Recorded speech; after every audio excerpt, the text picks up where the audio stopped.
Hello, मैं बलवंत सिंह रतन। आज मैं आपको स्टूडेंट के टी टेस्ट के बारे में बताऊंगा। स्टूडेंट का टी टेस्ट जो है वो एक ऐसा टेस्ट है जो नॉन पैरामीट्रिक टेस्ट के रूप में कहलाता है, क्योंकि इसमें समग्र के जो है प्राचलों के बारे में किसी तरह की कोई मान्यता नहीं ली जाती, इसीलिए इसको नॉन पैरामीट्रिक टेस्ट जो है वो बोलते हैं। टी टेस्ट का प्रयोग स्मॉल सैंपल के लिए किया जाता है। इसका मतलब है सैंपल का साइज़ हमेशा 30 या 30 से कम होगा।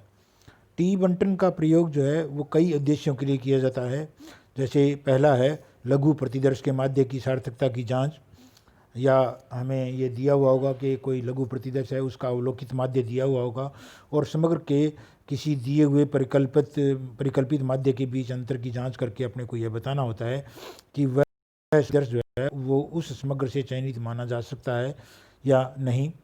या कई बार हमें प्रतिदर्श माध्य से समग्र माध्य की विश्वास सीमाओं का निर्माण करना होता है। ये टी का दूसरा यूज है।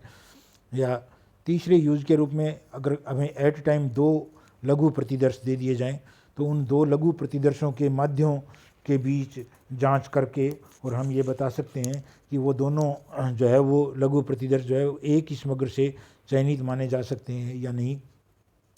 चौथा जो है इसका जो यूज है वो है पेयर्ड सैंपल। पेयर्ड सैंपल या युग्मित प्रतिदर्श ऐसे प्रतिदर्श होते हैं जो आपस में एक दूसरे से कोरिलेटेड होते हैं। इसमें किसी घटना विशेष का आंकड़ों पर प्रभाव हमें देखना होता है और हम ये जानने की कोशिश करते हैं टी टेस्ट से कि उस घटना विशेष ने आंकड़ों को प्रभावित किया है या नहीं।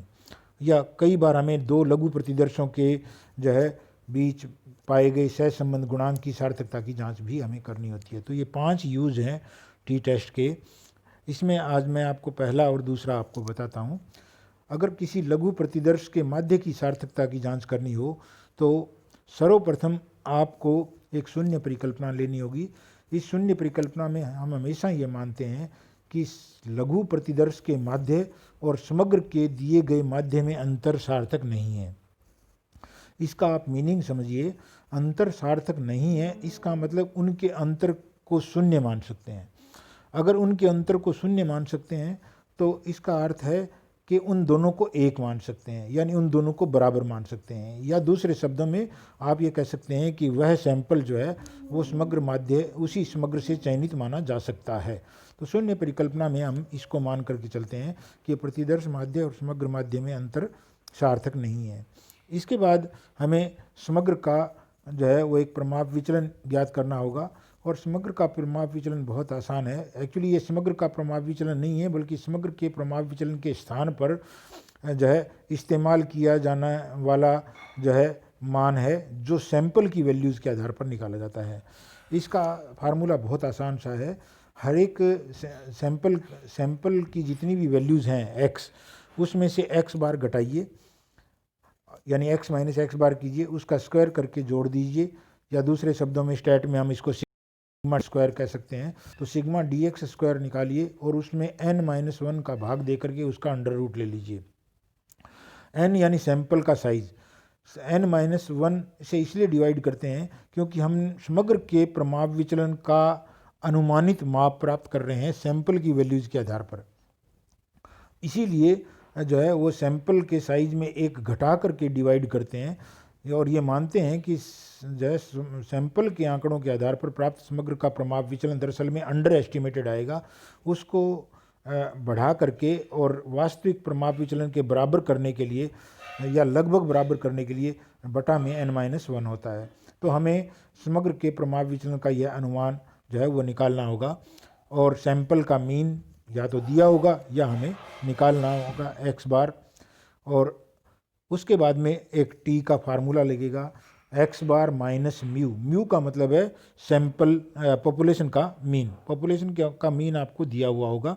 तो एक्स बार माइनस म्यू बटा ये जो आपने अभी अभी जो एस निकाला है उस एस से डिवाइड कर देंगे और गुणा में इस जो है इस सारे के साथ गुणा में जो है वो अंडर रूट एन करेंगे। तो एक्स बार माइनस म्यू बटा s into root n. X bar minus mu के दोनों तरफ दो खड़ी लाइनें आपको यह बताती है कि डिफरेंस चाहे माइनस में आए चाहे प्लस में आए दोनों पोजीशन में आपको इसे प्लस में ही मानना है, यानी चिन्ह का जो है को इग्नोर करना है।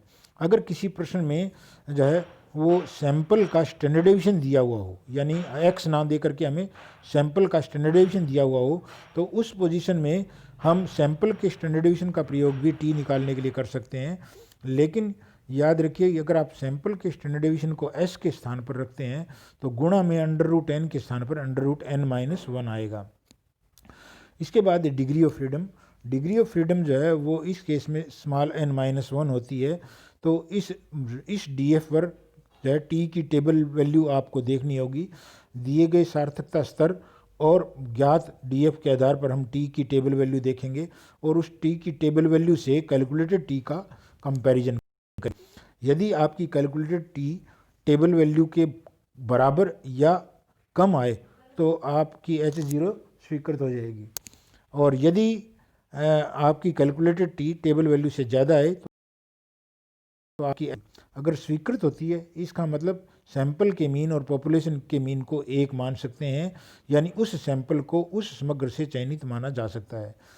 यदि रिजेक्ट होती है तो इसका मतलब दोनों को बराबर नहीं मान सकते, और अगर दोनों को बराबर नहीं मान सकते तो वो सैंपल उस समग्र से चयनित नहीं है।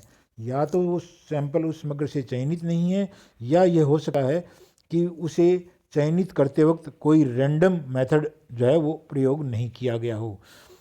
तो आज मैं आपको इतना ही बताऊंगा।